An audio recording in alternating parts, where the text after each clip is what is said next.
Chefs Without Restaurants, episode 111 with Keith Sarasin. So anytime I take on a new cook, whether it's a restaurant that I open or whether it's farmer's dinner, I sit them down and I say, hey, what do you love to cook? What's your passion? We go through that. And I say, okay, I have a couple of rules here, and they're not many. The first is I do not want you cooking to please other people.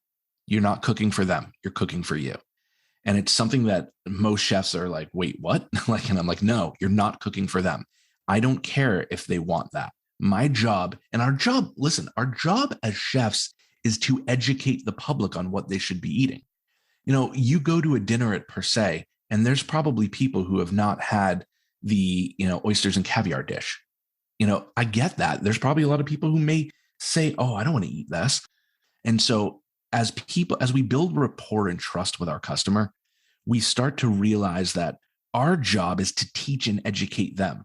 This is the Chefs Without Restaurants podcast with your host, Chris Spear.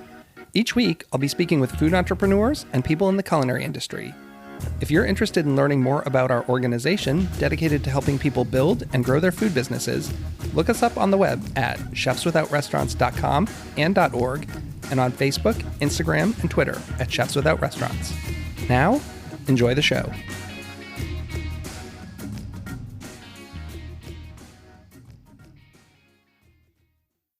Welcome to the Chefs Without Restaurants podcast. I'm your host, Chris Spear.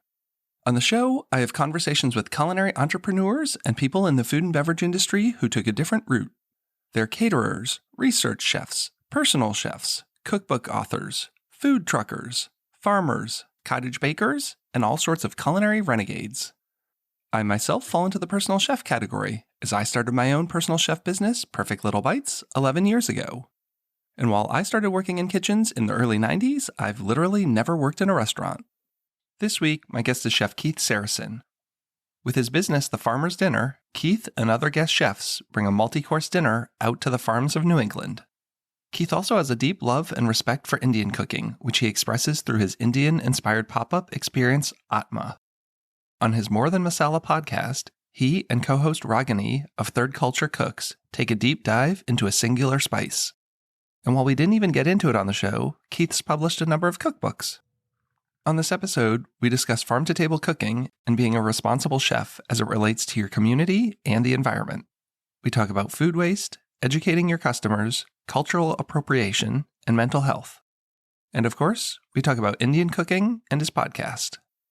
And we'd love it if you supported the Chefs Without Restaurants podcast and community. There are a few ways to help. First, if you have a business or product, we're always looking for sponsors. You can also support our existing sponsors like Savory Jobs. If you shop on Amazon, we have our own affiliate link. Or be like cool kids Matt Collins and Justin Kana and consider joining our Patreon. If nothing else, it would be great if you subscribed to the show, rated it, and reviewed it. And maybe share your favorite episodes on social media. The links to all these things are in the show notes as usual.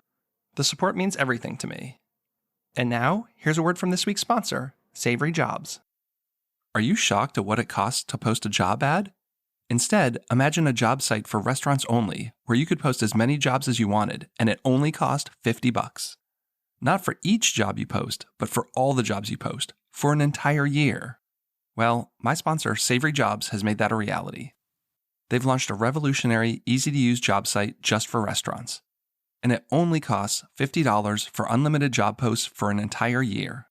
Plus, for our loyal listeners, use the code SAVORY10 and get 10% off. That's SAVORY10.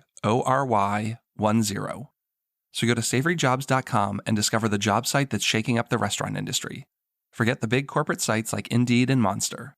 Join the revolution at savoryjobs.com and remember to use code SAVORY10 for 10% off. And now, on with the show. Thanks so much and have a great week. Hey Keith, how's it going? Thanks so much for coming on the show.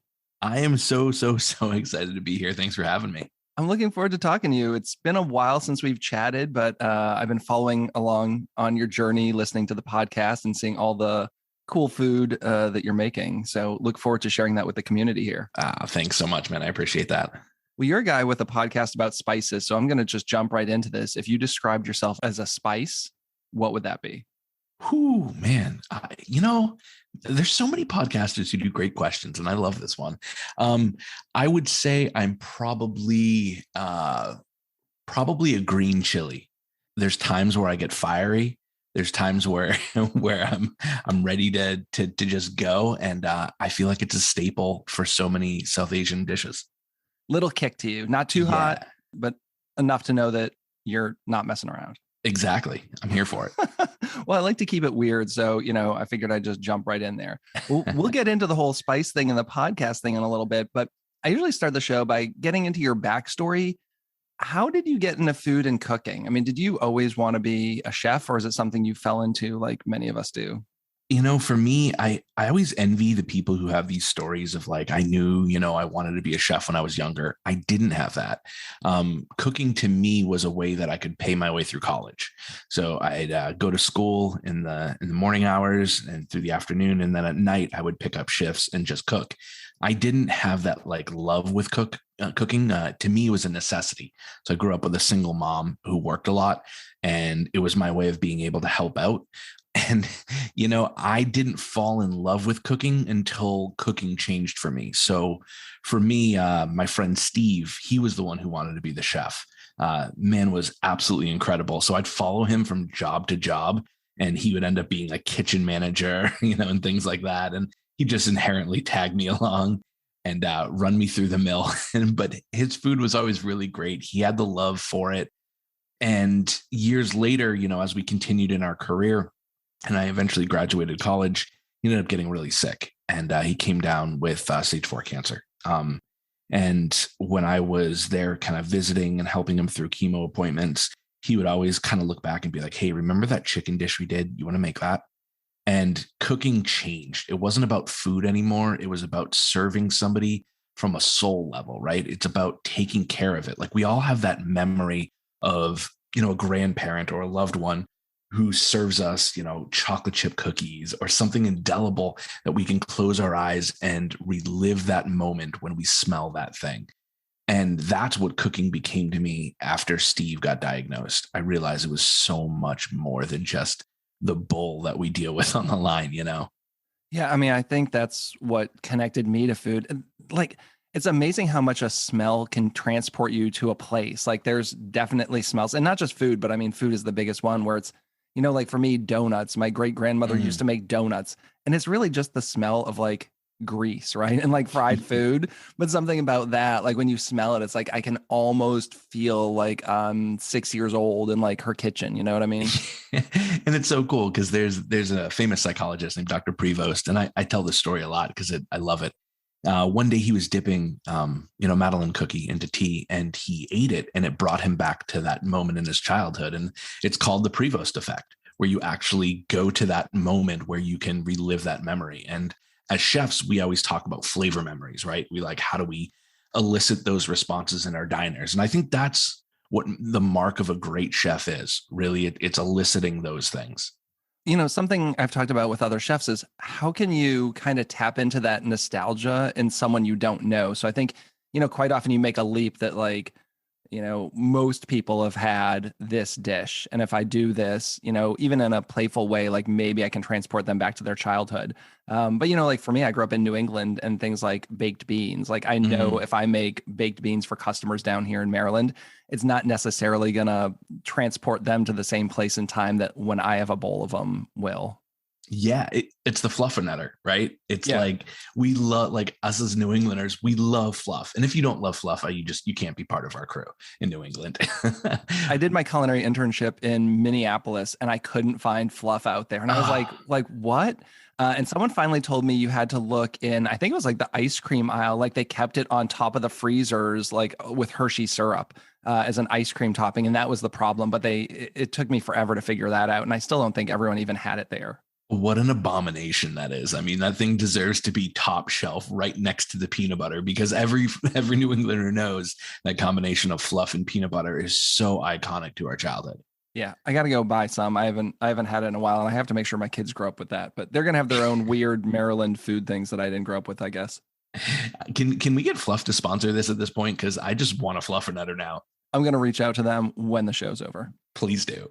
So you said you went to college. Did you go to school for culinary, or did you go to school for something else? Yeah, I actually went to school for psychology. I always wanted to be a marriage and family therapist. I think it was It's partly because I grew up with a single mom and I wanted to make sure that other people didn't have that same sort of experience of not having two parental figures. Turns out my mom was amazing and fulfilled both those roles like so many powerful single women do, raising kids. Now, have you used that in any respect in your professional career, or is it just something that's kind of like good to know how to understand? I think people think psychology is a lot like magic tricks. Like we can just sit there and like boom, all of a sudden somebody's like our beck and will. I think for me, I use psychology mostly on keeping myself sane. I think the most important thing, or one of the most important things I learned is day one in Psych 101. Dr. Cunningham was my professor at the time, and he said, you're all here because you want to figure yourself out. And I thought about that a lot, and it was really true. And I think I've spent most of my life trying to do the exact same, which is why I have this deep passion for, mental health, mental awareness, self-love in an actual healthy sort of way, and things like that. Which are all becoming much bigger topics, not just in the food world, but especially the food world. I'm seeing a lot of conversations around mental health, but I just think everyone with work-life balance and environment and all the stressors of everyday life, more people thankfully are starting to focus on mental health and well-being. Yeah. And oh man, I'm so encouraged by that. I mean, the industry teaches us a lot of things that are counterintuitive to being a healthy, successful human being. A real quick, for instance, of that is, we go into the line. It's like a foxhole, right? Everyone knows what Mother's Day is like in the restaurant industry, where it's just you hear the ticket printer and you get PTSD. But you band together, and at the end of the night, what do? You celebrate by tying on a bunch of drinks. We're taught that rewards are alcohol when a lot of us struggle with addiction. We're taught that in the middle of a rush, if you hurt yourself, you sear that on a plancha and you keep going because these customers need to be fed. We always, in our industry of hospitality, we're drilled that the customer is right, that the customer comes before us. And if you think about that from a mental health perspective, it really is opposite.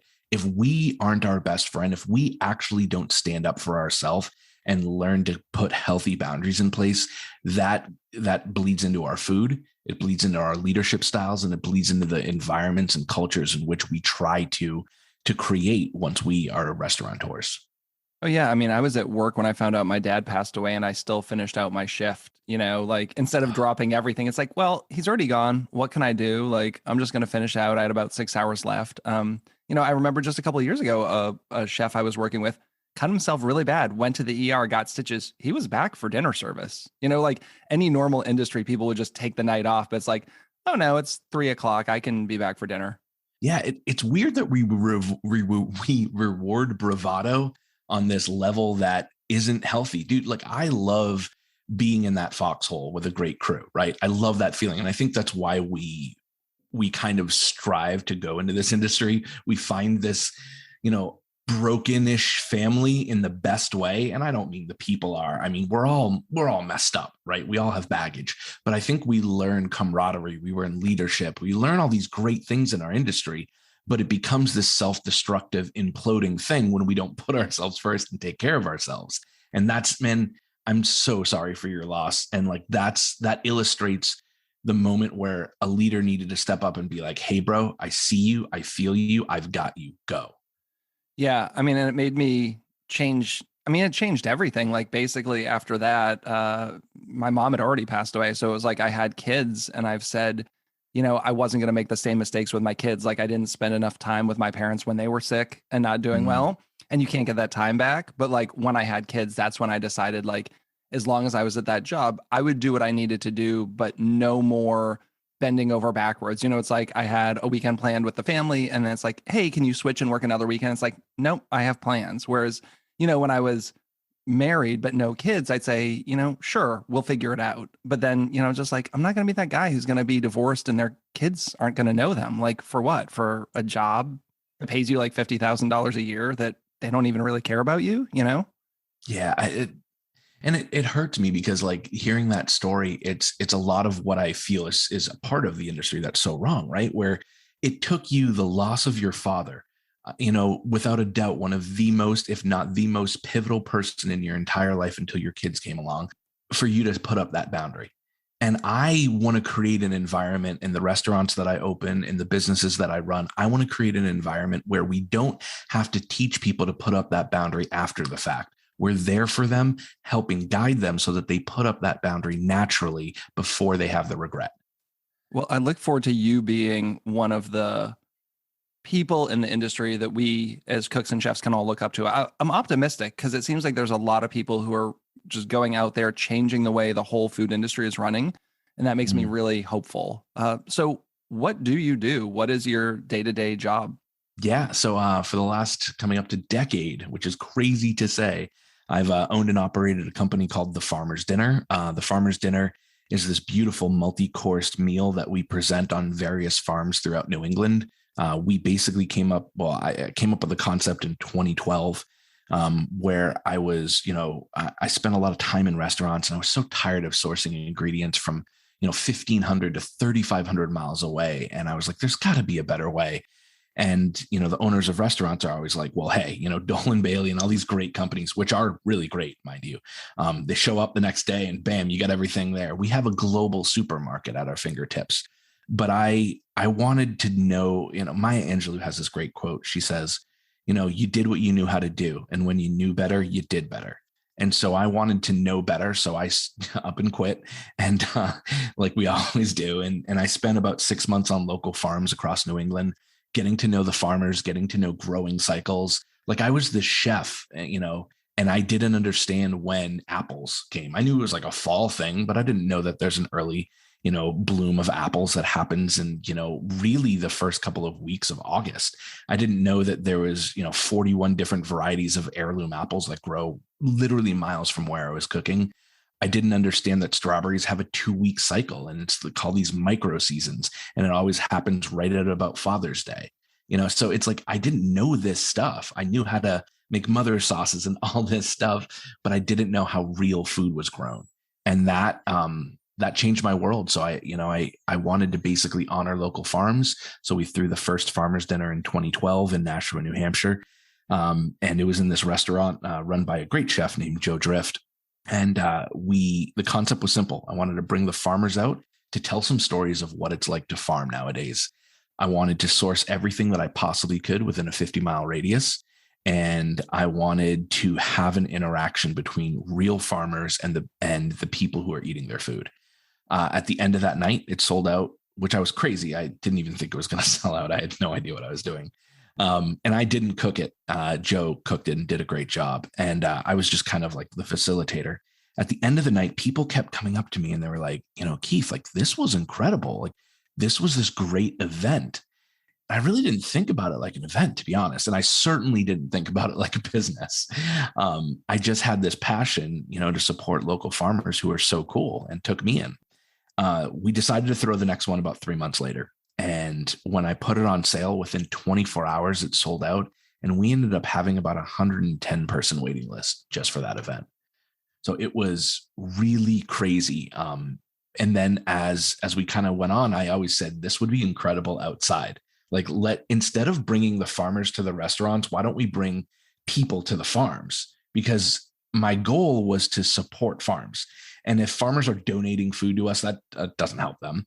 If farmers are coming out to the restaurants, that's great. But the key here is once you get somebody in the door for the first time, especially at a farm, they're going to start to feel comfortable about going back and meeting these people. And then they can say, oh, I know Carl Hills at Kimball Fruit Farm. I'm going to shop there. That to me was the missing linchpin. And here we are 10 years later. I've hosted 92 sold out dinners, fed over 17,000 people, and given about $200,000 back to the local economy. Wow, that is amazing. I mean, farm to table has been a topic that's gotten, or a phrase that's been thrown around a lot over the years, but this sounds like truly kind of farm to table. Yeah, it's funny, like farm to table, you're right. It's so cliche. What we do now is we bring tables to farms. Like that's the reality of what we do, because if you can get to the farm and overlook this beautiful vineyard or this apple orchard while you're eating ingredients picked just feet from where you are, that's the connection I wanted to make. Well, and it's really hard when you're working for larger operations, even if you can get the products, I feel like there's so many things in your way. Like I was working for Sodexo and we had to get most of our food through Cisco. Mhm. I did know a local farmer who was raising heritage breed pigs. He had worked with a broker to get the product in stock. And every time I went to order it, there was a problem. And I feel like it was on the side of like the Cisco side. And I would talk to them, we're like, oh, well, it was held up in shipping and we can't get it, but we've got this really great, Packer pork product. I'm like, no, like that's not what I want. And then my company's like, well, it's really not the spec product. It's like, we have the budget for this. If I can clip money from somewhere else, why can't I use this? I just felt like all these forces were pushing against me to use this really amazing product from a really awesome local farm. And it's just a shame. Yeah, that's honestly a really great point that needs to get illustrated more. A lot of people are like, I want to source these products, but like it's such a hassle. And it is. There's major grocery stores that if you want to get your product in, they have a lot of regulations. There's food stores, produce is a really good example of this. You go into Whole Foods and everything is perfect, right? Like and bless them for doing it. I mean, their produce section is literally flawless. Like every time I walk in there, I always laugh because that isn't reality for me. I spend a lot of time on farms, still to this day, getting my hands dirty and enjoying that process. Like anyone who's ever been to a farm knows that there's one of the biggest issues is waste. So about a third of what a farm produces actually goes to waste, whether that's insects, whether that's crop failure, whether that's, Colorado potato beetle or fungus. A third goes to waste. Well, all those drops from an apple as well can't be used. So you think about all the apples that fall to the ground and really can't be used. All of these things create this clustered and clogged up system where people don't have access to the food at an affordable price that they really should. And I think you illustrated that point perfectly. It needs to get better even today in 2021. I was just at the orchard 2 days ago and there were a ton of apples just like laying on the ground under the trees, starting to rot. And it's like, man, I just want to go around and collect them and do something with them. I hate seeing like all this food sitting here rotting. Yeah. And I think one of the most important things facing our generation and future generations is absolutely climate change. I think that, most people in this world can agree with that at this point. And I think about the amount of food waste that happens when still in this country, the wealthiest country in the entire world, there's still people going to bed hungry. And these are the things that keep me up at night now, like next year, we're going to have the beautiful opportunity to work with the New Hampshire Food Bank that does incredible work here. And I think about all the opportunity for us as a community and an industry to say, yo, we need to stamp out hunger. Like you guys know how to cook in this industry. What we really need to do is beyond cooking lies connection. Let's band together and start rooting out some of these problems. And I can put it just this way. And I think this is the best way to put it. Everyone listening to this who's been on a line and who've worked in the industry, you know what you guys do, right? You guys, you girls, you people beyond the binary, like when we get together, imagine what we do. Somebody will call out and we're like, screw it, we got this. Screw it, we got this. The burner's down, the fryer's down, doesn't matter. We got this. We figure out solutions to problems on the fly all the time. Why are we not banding together, coming up with so many more solutions right now? And I would challenge everyone listening to like look at what you're throwing in your bins and assess that. Yeah. Oh man, so perfectly said. And I get a lot of people are listening to this going, yeah, well, like labor. And you're right. I get the labor side of it. There's a lot to do in a restaurant. But at the same point, we all carry a responsibility. And a lot of that is now an ethical responsibility of how we're going to leave this next generation. These things that are affecting us at this point, one of the things that I love about the farmer's dinner that we do now is since we've been 10 years, there's a lot of things I get to do that I didn't in the beginning. One of which is we get to look at our impact, our environmental impact a lot. And so, in the beginning, we were wasting a lot of food. There's no doubt about it. I wish I could sit there and be like, yeah, year one, we were great. I mean, year six, like we were still struggling with food waste and how to do it. Now we work with like 100% compostable plates. And I bought a lot of China for the farmer's dinner and I don't use it. I looked at the impact on labor. I looked at the impact on the environment when it comes to water waste. I looked at the impact on dish soap and things of that nature. When you're doing a dinner like we do with 125 plus people, 6 courses, think of the plates, think of the water that goes through that. I can immediately change my environmental impact by using pressed acacia palm that biodegrades within about 7 days or so and has an incredible positive impact because they don't harvest the acacia palm when it's currently on the tree. They wait till the leaf is dead and falls. And now it creates a work opportunity where there wasn't before. Where can you pick that up? Because that's something I'm always interested in. So originally I got it on Amazon because that's where I first wanted to find it. And now I actually mail the company directly and I can get it that way. I'm still trying to get them to not wrap in plastic because, again, it's all about impact. But we buy in bulk there. There's a bunch of different companies. Folium is one company that uses leaves that are pressed with natural resin and bamboo picks. So these things, I know that people may be listening being like, yeah, whatever. But the more that we do this, the better you're going to feel about leaving a legacy that's positive on this planet rather than negative. I think one of the challenges is all of this costs more money. And that's a big conversation, especially with the consumer. I think even as an operator, if you understand, it's like, purchasing compostable products a lot more expensive than paper and styrofoam. Purchasing amazing quality products from a farm is more expensive than buying commodity meat and vegetables in a grocery store. Like, what has the response been to pricing? Like, I don't know what you charge for your dinners and stuff, but what's that conversation been around the pricing of it? Yeah, so I love that question because everyone does go, oh, well, it's more expensive at farms. Well, it's more expensive if you're going to eat the same way that you've always ate. If you go out and you want ribeye 7 days a week, you're going to pay more for grass-fed ribeye. And to be honest, grain-fed ribeye is a little bit better. I like grass-fed grain finished.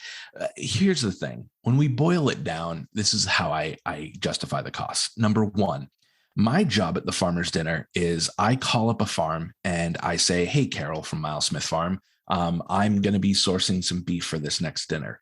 My first question to her is I don't tell her what the menu is going to be. I ask one question. I say, what are you sitting on and what can't you sell? The reason I did this, and I started this 4 or 5 years ago, I think at this point.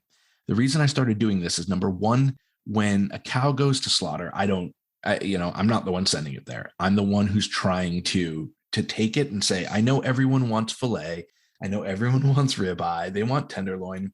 I want to use the cuts that people don't necessarily know how to use because one, it honors the animal at that point. Two, it's helping the farmer get rid of inventory. And when you work on basically animal protein farms and you deal with meat, one of the biggest issues is space. It's such a hard thing to always, keep flushing out your freezer and making sure that your back stock is good. So that's what I had to ask Carol. So one time she had a bunch of pig head. And so I did this beautiful copa de testo, which is deboned and rolled pig head that you're brining. And it takes 7 days to brine the pig head and then a bunch of hours to braise it out and then all that time to sort through it. But yes, that's the labor side of it. But I can tell you that my food cost is astronomically low for what we are able to do. And I still do 6 courses out of this. And so it's being able to shave cost by buying in season, buying bulk, and asking the farmer, what are you looking to get rid of, helps dramatically lower your food cost. There's also another education piece with customers, right? And, it's probably a little different when you do a special dinner like that, as opposed to maybe what I do in many restaurants where so many of us are in that trap of the customer wants X. The customer wants filet. Like I have people every day, literally, like, I want beef tenderloin. And how do I get them to not go for that? I can't even flip them from a tenderloin over to like a strip steak. It's like, I'm not going to get them to a pig's head. And I think that's one of the challenges I go through because I'm not always cooking what I want to do. It's like the same with like seasonal vegetables. Like people will want asparagus this week. It's like, what? Like, this is not asparagus season. Yeah, I can buy it, but it's not going to be good. And I don't really want to be cooking it. So anytime I take on a new cook, whether it's a restaurant that I open or whether it's farmer's dinner, I sit them down and I say, hey, what do you love to cook? What's your passion? We go through that. And I say, okay, I have a couple of rules here, and they're not many. The first is I do not want you cooking to please other people. You're not cooking for them. You're cooking for you. And it's something that most chefs are like, wait, what? And I'm like, no, you're not cooking for them. I don't care if they want that. My job and our job, listen, our job as chefs is to educate the public on what they should be eating. You go to a dinner at Per Se, and there's probably people who have not had the, oysters and caviar dish. I get that. There's probably a lot of people who may say, oh, I don't want to eat this. Caviar in my hands is probably, maybe it's worth $50. Caviar in Grant Atkins' hands is probably worth 300 plus. It matters whose hands this is in.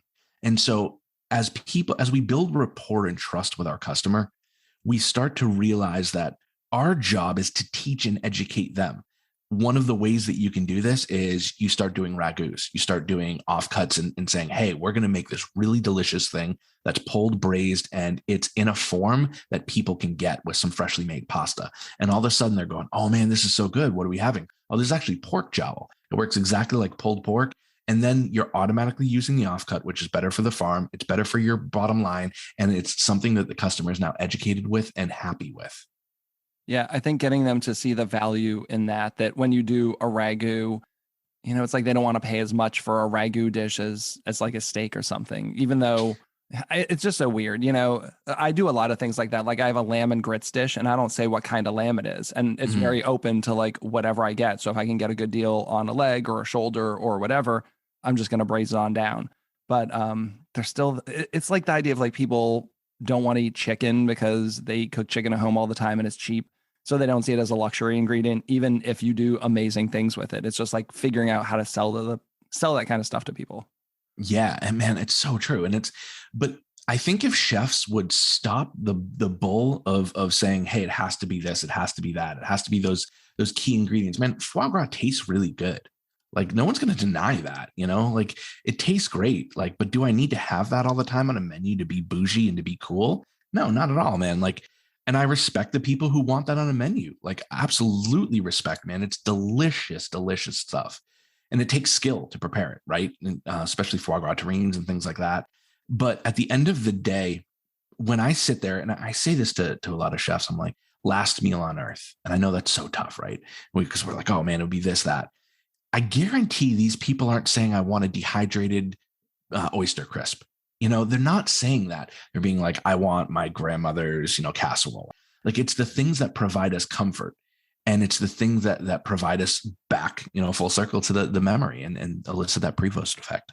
Which is interesting to see. There's so many chefs who've opened high-end restaurants that then either close them and open something more homey, or at least have that as their second restaurant, where it's like they have their high end where they're doing some, really advanced stuff, super expensive, and then they'll like open a taqueria. And I just think that's really interesting. It's like, what is that saying? It's like, there's a lot of people out there who just want that kind of food. Yeah, my career was fine dining. I love fine dining. It means so much to me. Plating is such an important part of what I love so much. But as I've transitioned into, studying food from the Indian subcontinent for the last 10 years and farmer's dinner and never repeating a course in almost 500 courses now, it's these things that are fueling a passion for me that allow me to go, hey, we can still take a food, put that soul into the ingredients, soul into the food, make people elicit that response, but also elevate the plating and the visual side of it. Okay. There's a couple things there I want to backtrack on. So you've never done a dish more than once? Nope. So yeah, that's crazy. Well, my thing is this, people go to the farmer's dinner for the experience. Whenever we bring out guest chefs, because every dinner has a bunch of chefs at it, my first thing is, hey, whatever you make today dies today. We'll never repeat it. I did this burnt onion ice cream. We did this dual menu called Heaven and Hell once. And my buddy Justin did the heaven menu. I did the hell. And it was so much fun. I started off with burnt onion ice cream. And I've had so many clientele, like so many customers being like, please bring it back. And I'm like, no, like I'll never do it. The exception might be our 10-year anniversary. We might do one dinner that's the best of in the last 10 years and then do it. But every dinner you get is a snapshot because you're sitting on a farm, right? Think about this. You're sitting on a farm in one moment of time that will never exist again, ever. That scenario with that farm, with that weather, with that type of environment will never exist again in its nature. So why don't I just do something that's so special that you can take that menu and say, this will never be done again? Wow. It's deep when you put it like that. Yeah. We say we cook food, but what we really are is, I feel like I'm this weird old sage philosopher. There's nothing wrong with that. And then you just kind of quickly mentioned Indian food. Now, I've gotten to know you as someone who cooks a lot of Indian food. Can we talk about Indian food and where that came from? You're not Indian, you're a white guy. I'm assuming, that's not your heritage. So how did you get into cooking Indian food? Yeah, so when I was growing up, I was really picky as an eater, right? I think I would eat mac and cheese, pizza, spaghettios, and that was about it. And so I had a friend named Saprit, and his family owned an Indian restaurant in New Hampshire. And I would go over there, play some video games, and they would be like, "Oh, like, try this." I was like, "Absolutely not." And I think it's important to camp out on that point of absolutely not. If you're in the Western audience and you're listening to this and you've never tried Indian food, there's a lot of preconceived notions that you have right now, right? One, it's spicy. Two, it doesn't look very appetizing. Three, the smells and scents aren't something that you can pick up on and recognize. Like, these three things are very big disqualifiers for most audiences in the West. And so they were big disqualifiers for me too. So I can relate with that. It wasn't until he beat me in a video game and a bet one day that I decided, he's like, if you lose, you got to try Indian food. And so we walked into this Indian restaurant, and I liked spicy food. I was okay with spicy food. And so he's like, try chicken vindaloo. And I knew, like, walking into an Indian restaurant when you don't know anything about the culture, the cuisine is like strange. There's words like dal and chapati and like all these things that you have no idea what they mean. And it's even more pronounced than, when you walk into a Chinese restaurant. I think a lot of families have that. Okay, we know what American Chinese food is. You're brought up from a young age. Italian food, you know what Italian food is because everyone has a a chop suey recipe that's like sort of in like American Chinese, and everyone has like a pasta recipe. Everyone kind of gets sushi now, but the Western audience is very foreign to what Indian food is. So I ate chicken vindaloo that day, and the first time I ripped garlic naan, dunk it in that gravy, and then closed my eyes and took a bite, it was like Neo seeing the Matrix. I was literally like, wait, like, what is happening? Like, I couldn't pick out what was even happening, right? I understood that there was sour, and I understood that there was some spicy, but I couldn't pick one spice that they were using. It was like this beautiful symphony. And I literally like got confused, and I was like, how are they doing this? And that put me on this path to just becoming straight obsessed with learning everything I could. I was fortunate that about a block down, there was this wonderful spice shop that I went to, and walked in there with my friend Saprit one day. And there was this wonderful Gujarati lady in the back of the store, and she must have saw that I looked like a deer in the headlights. And she smiled, and she's like, "Hi, my name is Indira," and Indira. And I was like, "Hi, I'm, never been in here." She's like, "I can tell." And so she ended up being this amazing human being who would cook lunch once a day. And she would sell lunch out of her kitchen there. You couldn't really order anything. She didn't have a menu. Whatever she felt like cooking, she would do. And I can tell you, I've been really blessed and lucky to eat all over the world at this point, Michelin star, this, that, everything. And I got to say, some of my favorite food memories are hers.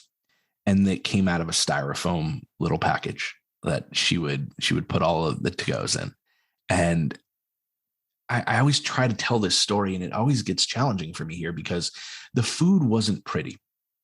She was making like bindi masala, and it was just like these slivers of okra, and it didn't look like it was going to taste, like it did. But the love, the attention, and the soul in that food was something no chef I've ever met can replicate. And still to this day, I chase that dragon of trying to find a way to be able to put my soul into this dish. So when somebody's eating it, they stop and they go, "This is food." There's a couple of things I want to kind of tap on there. First, I think is having someone who knows the cuisine, who can maybe guide you, is always beneficial. Like, I had never had Indian food until I was 22. Like, I don't even think I had it in culinary school. and I met my wife who was a vegetarian, and Indian's one of those cuisines that you can eat a lot if you're vegetarian. And she took me to a restaurant. And I got to say, the stuff that I eat now that she introduced me to is not something I would have gone and ordered off a menu had I gone by myself. So like my favorite is saag paneer or palak paneer. I love mali kofta. I love things like that. I think I probably would have gone and gotten like chicken tikka masala, right? Which is like the gateway that everyone kind of gets.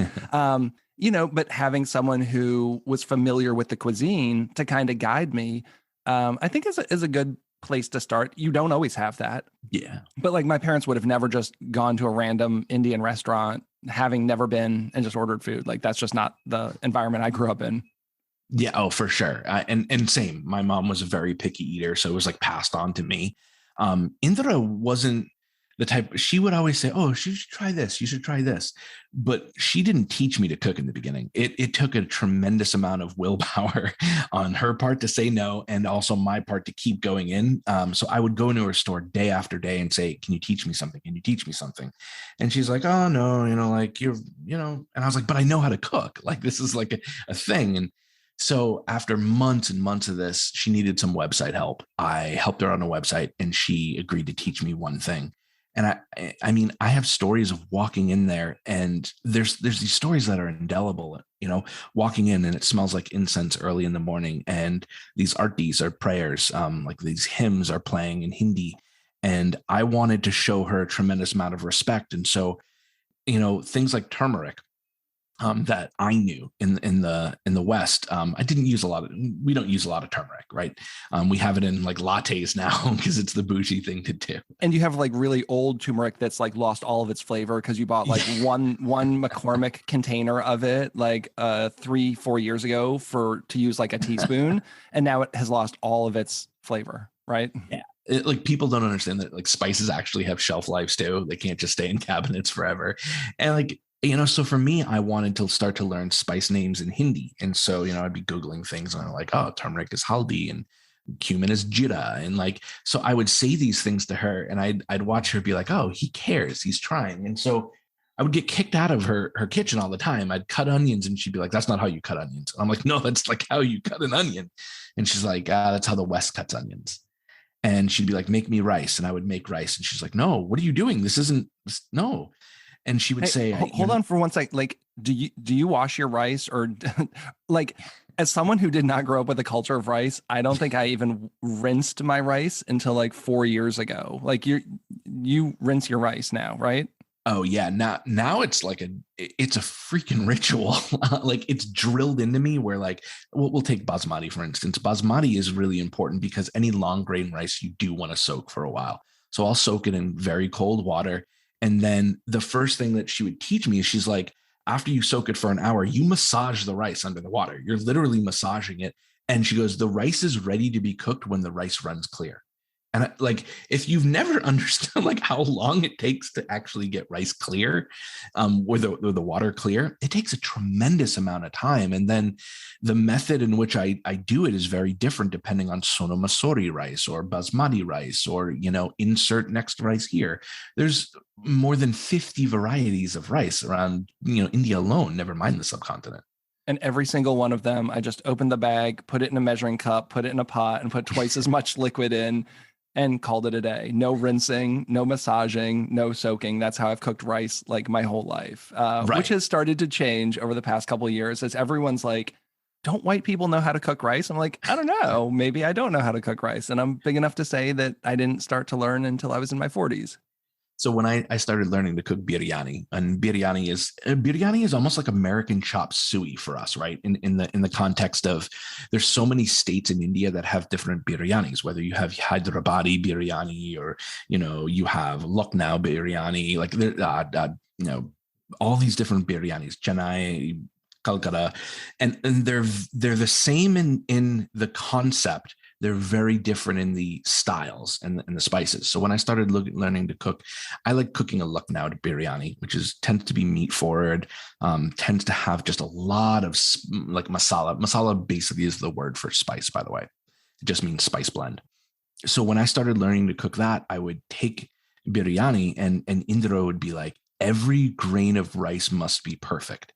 I was like, well, what does that mean? She's like, every grain. There can be no grain that is undercooked. There can be no grain that is overcooked. And she's like, if one grain is wrong, you're disrespecting the rice. I was like, well, what do you mean? And she's like, and she started explaining, like, rice comes typically from the Himalayas. She's like, do you understand how hard it is to actually like cultivate and grow rice?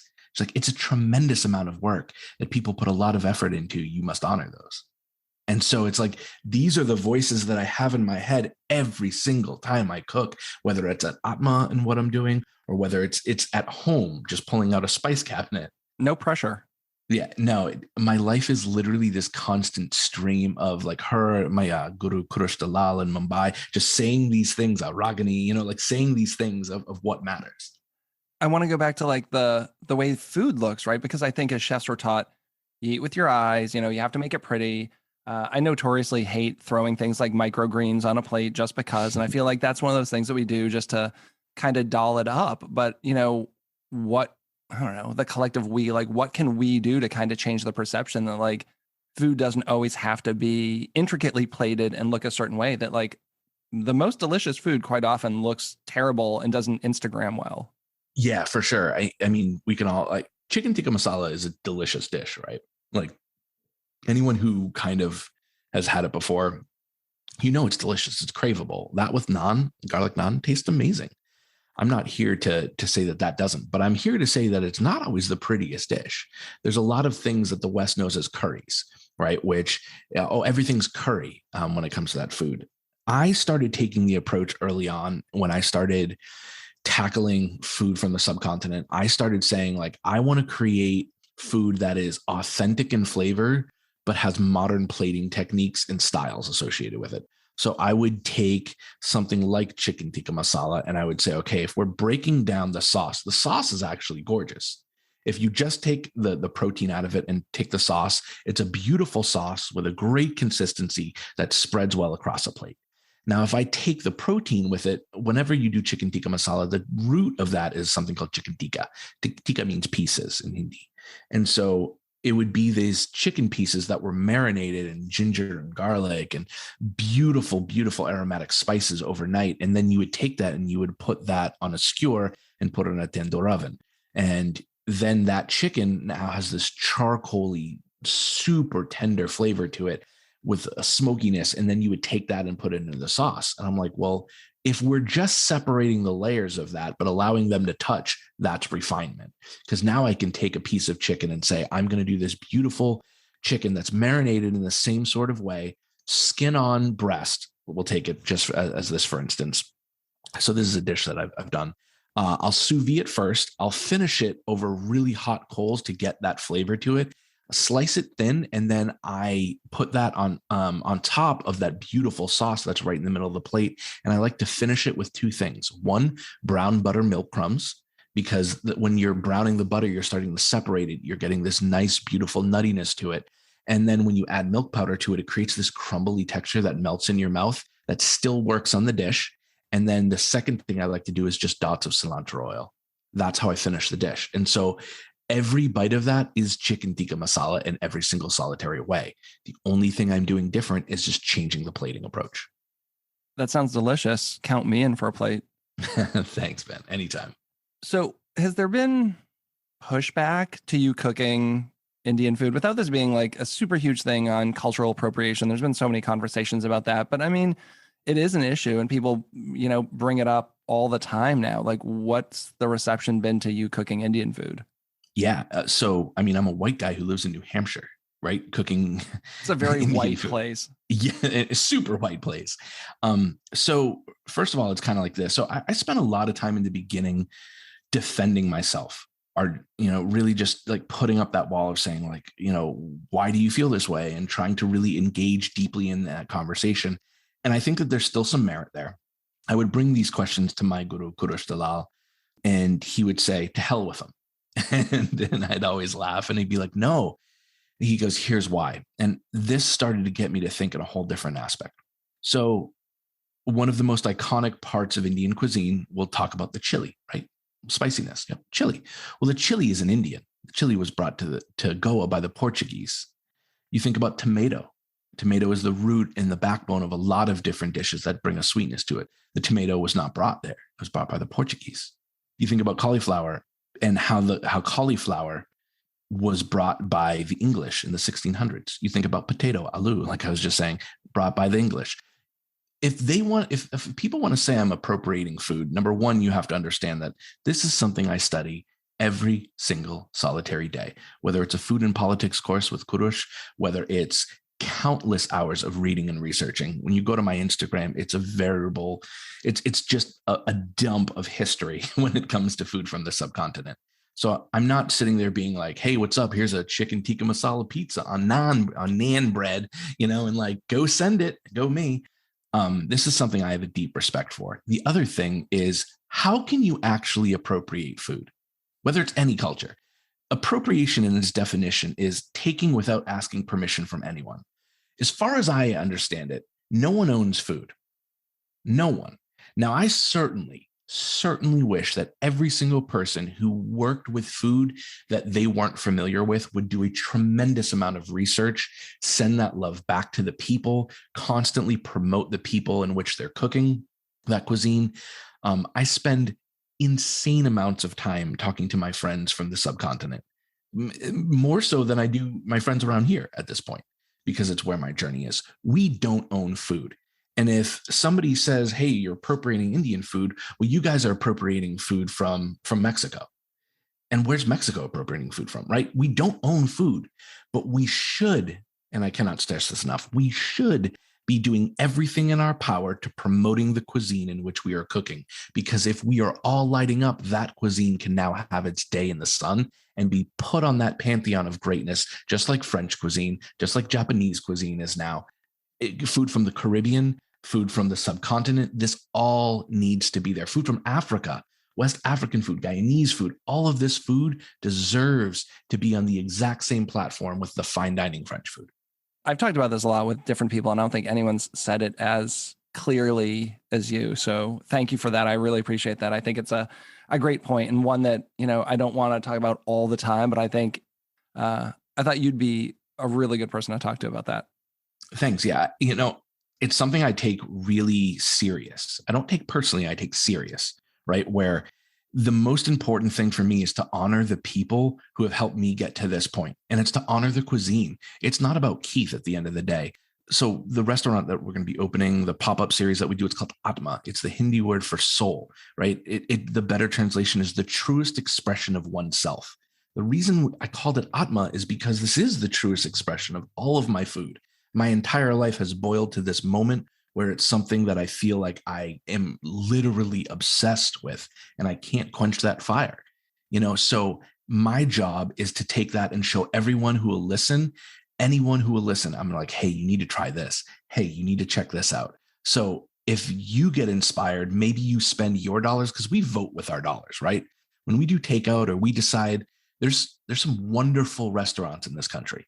Indian Accent in New York City, Ru in Chicago, Gi in Miami, Dhamaka, which means explosion in New York City.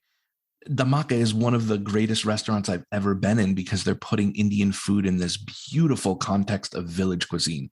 Chef Chitan is a master in what he's doing. And so it's like my job is to help push them because they can carry this cuisine much, much more than most people can. Having spent so much time in Indian cuisine, have you spent any time kind of focusing on other cuisines? Like, what else do you like beside Indian cooking? Or has that been the primary focus of what you've been doing? I mean, I know it's been the primary focus, but like, you always see guys on Top Chef who like only cook, say, Indian food. And then it's like they have to do a Thai challenge and they're like, I don't know how to cook Thai food. Yeah, for sure.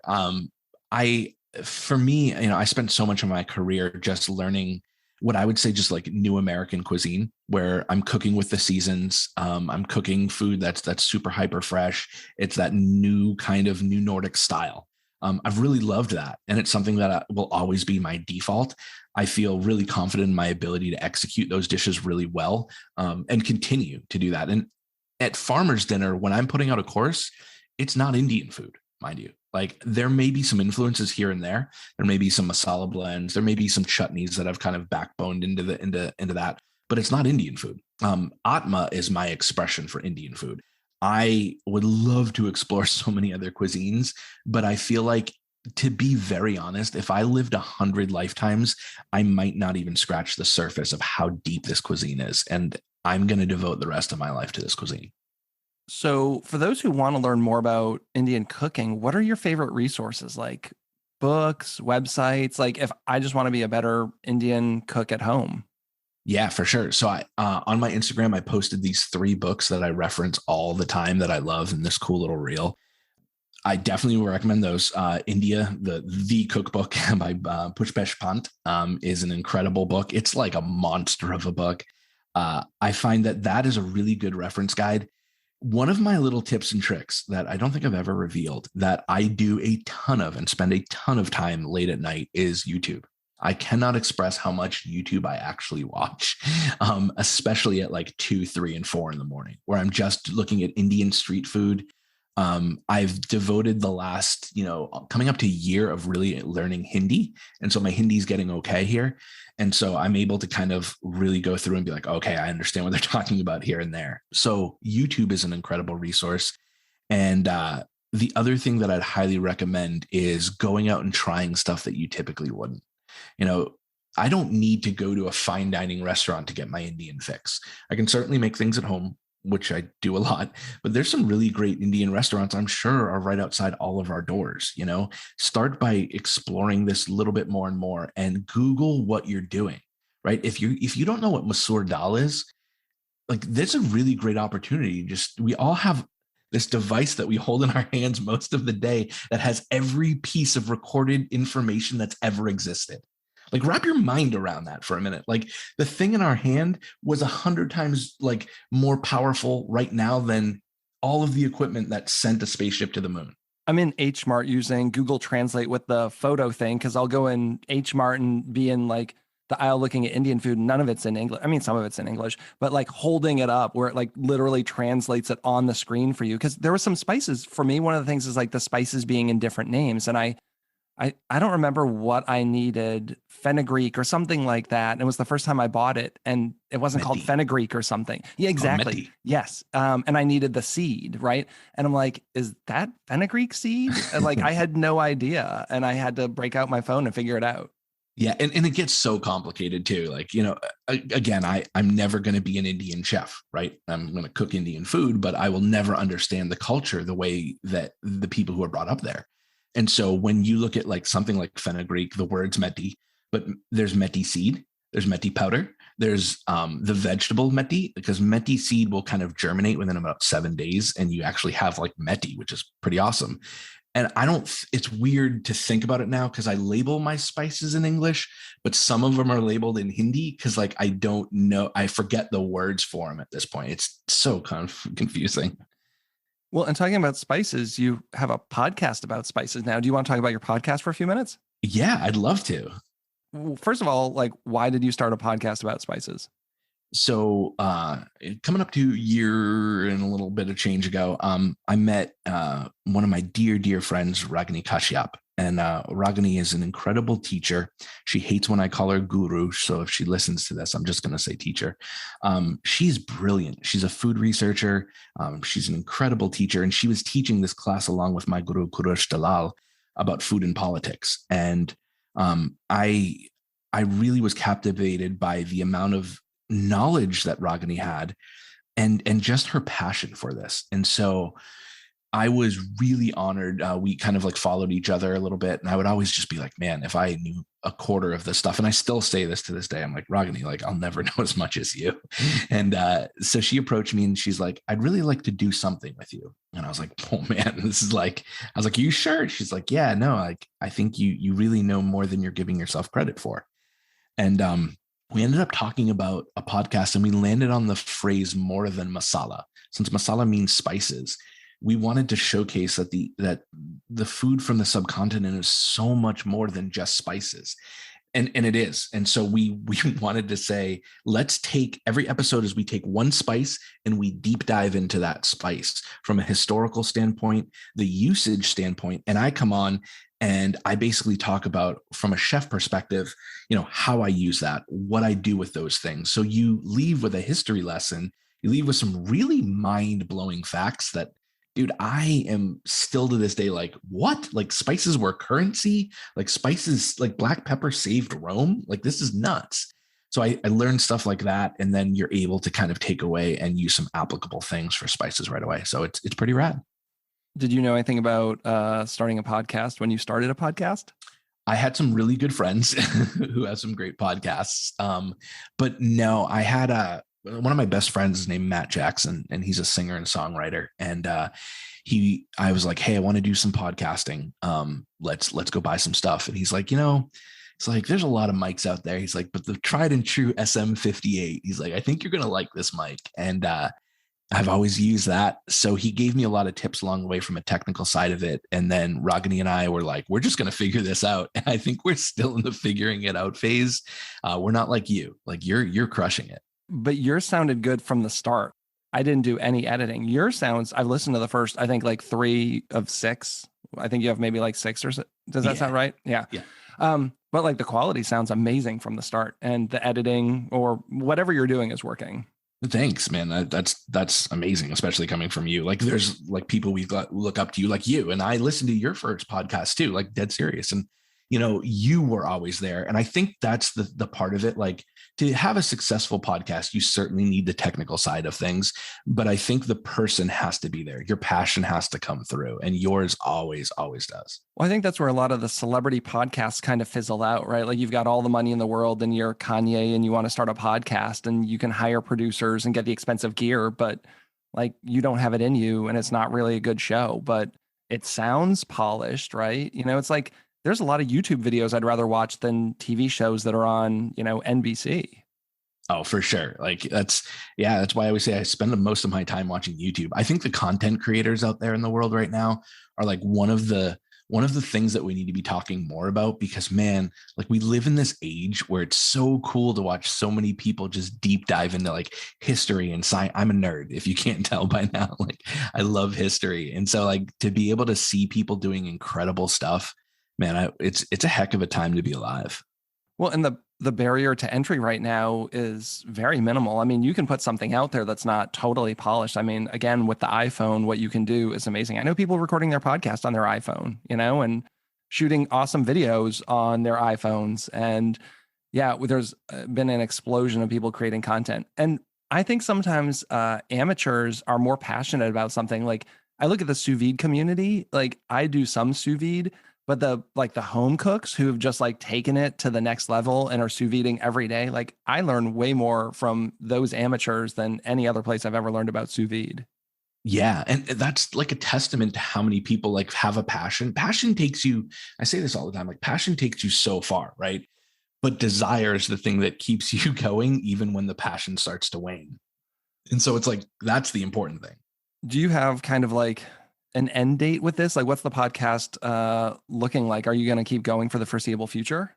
Yeah. So we actually really love doing it. And if nobody listens, that's kind of cool. Like we're okay with that. To me, we both learn a lot from each other. And we have right now, I think over 20 that we're looking at as of right now. And there's so many other things that we can explore. For instance, just like spice blends, like masalas, like there's all these different blends depending on the state in which you're in from the subcontinent that are so different and have all this potential. So I think the ability to really make this such a long, series is pretty much infinite. So, we'll see. Well, I think having the historical record of it, I mean, in every walk of culture, like there's books that were published at the time that were duds and like 300 years later became a bestseller, or, painters who weren't popular at the time until long after they were dead. Not that your show's not going to be popular or whatever, but I think, you're kind of going on record having these interesting, informative conversations that even if people aren't listening to now, they'll be around for a while and maybe people pick up on it at some point. Hopefully it won't be 300 years after you're dead. Yeah, I think like you hit the nail on the head. One of the statistics that always like blows my mind is like everything that we do is basically recorded at this point on like, and will live forever in the internet. Like that's a really mind blowing thing. Like your legacy will live on way after you, your children, and your family. Just because we're in this age where like this will be done. You know, when I wrote a cookbook, I remember holding it like my first cookbook. I remember thinking like, this is now a legacy. Like when I'm gone, this thing will still exist with my name showing that I made a mark on the planet. And I like, for me, legacy now has become greater than chasing currency. Yeah, it is wild. Like I keep everything. Like every time I'm published in a magazine, I keep a copy of that. Like every time I'm on a podcast, I download it. And it's not like a vanity or an ego thing. It's just like, I think it's really cool. Especially I want my kids to have that stuff. Like I have so few things from my childhood and my parents. Like, we'd go on vacation and take 3 photos. Like I took 15 photos of my breakfast today, like I have like 2 pictures from my 8th birthday and maybe like 4 from my 12th. And that's it. And it's like, I just love the documentation. I'm hoping at least my family will see some of that stuff, when I'm not around anymore. 100%. And like, man, that's so cool. And that's the stuff that's why I always encourage people to tap into that creative side of them. The world needs more creative and it needs more community. We need to come together and start like banding together and being like, hey, like check out this podcast, check out this restaurant. This isn't a spirit of competition. This is a spirit of unity. Well, that's how the good stuff rises. I always get annoyed almost like when the mainstream stuff continues to be mainstream when there's amazing stuff. Like I'm a huge snob when it comes to like music and movies and shows. And like when people are listening to like pop music that in my opinion is not fantastic, you're like, how have you never heard these bands? Like, can I give you a list of like 50 bands to go listen to right now instead of like that whatever song one more time on the radio? So it's the same. It's the same with food a little bit. It's like, how do you not know these people? Let me put it out there. Which is why I always ask, who's someone who's super underrated that you want to shout out? Like who does everyone need to know about? I don't know if this person's necessarily underrated. They might be not on the radar of the Western community a bit, but Chef Chitin from Damaka in New York City is somebody I love to shout out. Like we've become friends over the course of, the good old Instagram. I was really lucky to be in New York 3 months ago and dined at Damaka. And, I gotta say, like, I keep coming back to him and saying like what this guy is doing, like, is just so important. This guy didn't put a chicken tikka masala on the menu. He's this amazing Gujarati man who is an incredible chef putting out food that I didn't know all of the stuff that was on that menu. Small menu, humble, with some of the best flavors, and just it lived up to its name. And the name means explosion. So it's like, I can't wait to get back there. Can't wait to cook with him. Can't wait to host him at Atma. Like anything that I'm able to do, he's just a source of inspiration and just a great human being. Yeah, that's the kind of people I like shouting out because I really don't think most people know who he is. Well, do you have any words of wisdom before we get out of here today? Yeah, I guess I'd leave everyone with, I think, throughout everything I've done in my career, throughout everything that I've been able to do, I think the most important thing the best investment I've ever made is me. And, we live in a time where a lot of us are going through so much, still going through a pandemic, going through division in our country and all of these things. I think let's not lose sight of that. We're all people. We all want the same things. We want to succeed. We want to be there for our families. We want love. We want affection. If you're struggling with mental health, please reach out to somebody. It's the most important thing you can do because this world needs you. So take care of you internally and externally. I think those are wise words to leave the show with. So I really appreciate that. I've loved talking to you. I feel like we could have so many more conversations, and this is just scratching the I don't know. I was gonna say scratching the tip of the iceberg. Is that right? I like it. Let's go with it. Yeah. But I really appreciate you taking the time coming on. I've loved talking to you. I've really enjoyed our time. We didn't talk about it, but being on Clubhouse this past year, I've been in rooms with you. It seems like 5 days a week sometimes. So getting to know you there a little bit, and hope I can have you back on the show at some point. Oh, please. Thank you, man. And congratulations. You are doing an amazing job. And I'm so, so, so glad you're killing it. Well, thanks. I really appreciate that. And to all of our listeners, this has been Chris with the Chefs Without Restaurants podcast. As always, you can find us at chefswithoutrestaurants.com and .org and on all social media platforms. Thanks so much and have a great day. Thanks for listening to the Chefs Without Restaurants podcast. And if you're interested in being a guest on the show or sponsoring a show, please let us know. We can be reached at chefswithoutrestaurants@gmail.com. Thanks so much.